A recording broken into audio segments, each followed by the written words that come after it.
A graça e a paz de Cristo para todos. Canal Pregador Fiel de Cristo, Pastor Edmário mais uma vez aqui.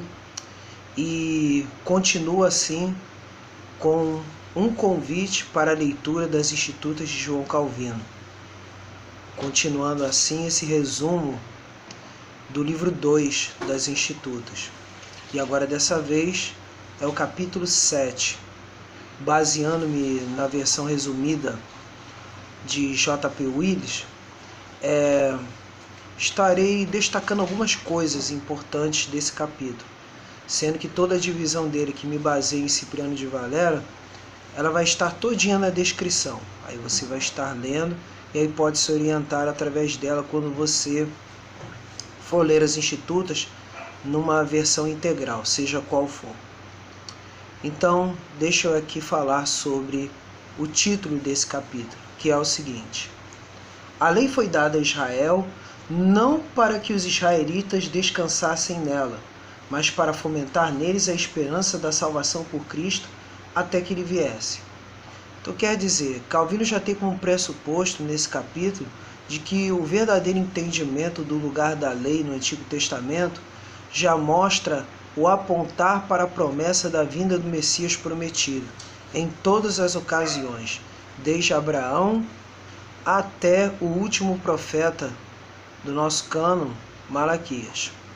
Então todos os apontamentos da lei estão levando ao cumprimento de todas as promessas de Deus, promessas de redenção em Cristo. Então eu quero destacar aqui essa frase dessa versão.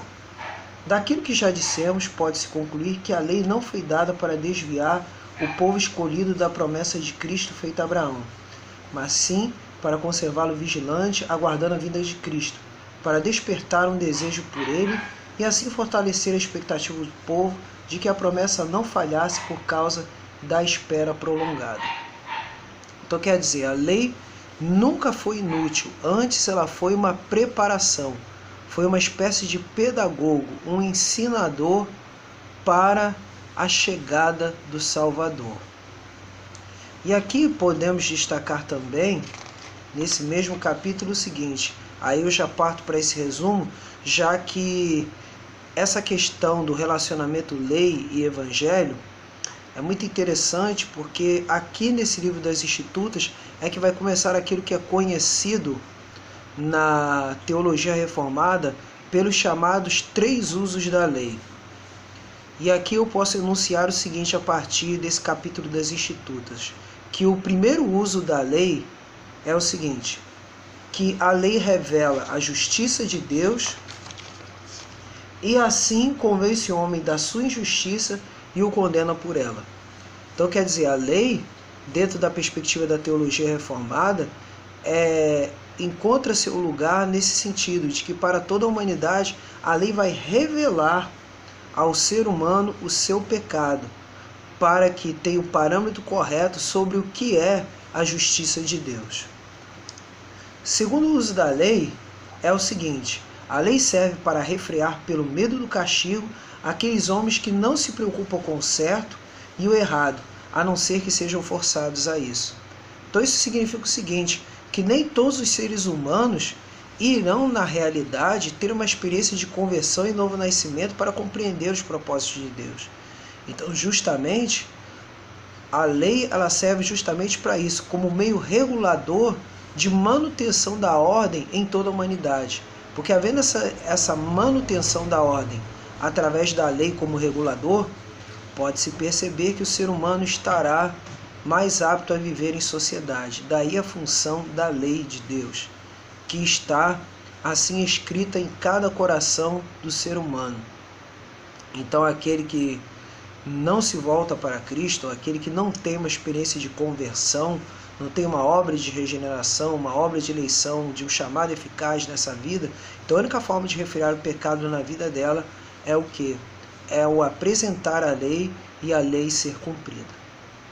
E em terceiro lugar, a lei é útil a crentes em cujos corações o Espírito de Deus vive e reina. Então, como o crente ou o servo de Deus irá se santificar? Como ele cumprirá o propósito de Deus de santificação?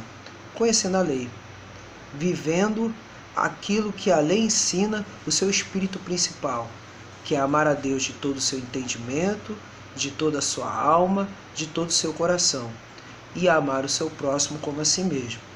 E aqui vemos assim, que certos mestres sem perícia, sendo ignorantes disso, dos usos da lei, rejeitam inteiramente a doutrina de Moisés e viram suas costas as 2 tábuas da lei, porque pensam que é estranho à liberdade cristã apegar-se a um sistema que contém dentro dele mesmo o ministério da morte, conforme 2 Coríntios 3, versículo 7. Aí aqui ele está falando dos antinomistas, que não fazem distinção nenhuma dos usos da lei. E fora uma outra distinção que a teologia reformada faz entre lei cerimonial, lei civil e lei moral. A lei moral sempre é permanente para todos os servos de Deus. Já a lei cerimonial, ela apontava um momento transitório para a vinda de Cristo, ou seja, a manifestação de Cristo. E, no caso, a lei civil eram as leis que regulavam o chamado Estado Teocrático de Israel, que também passaram, mas o que permanece é a lei moral, que se resume no amor que Cristo falou, o amor a Deus e o amor ao próximo. E assim conclui-se dessa forma esse capítulo. E Davi, no Salmo 1, nos diz que o justo medita na lei de Deus de dia e de noite, declaração esta que permanece verdadeira para todos os tempos, mesmo até o fim do mundo. Então, dessa forma, eu encerro aqui este vídeo, desejando bênçãos e bênçãos multiplicadas para a sua vida. Quaisquer dúvidas, é só entrar pelo e-mail pregadorfiel1645@gmail.com. Deus abençoe.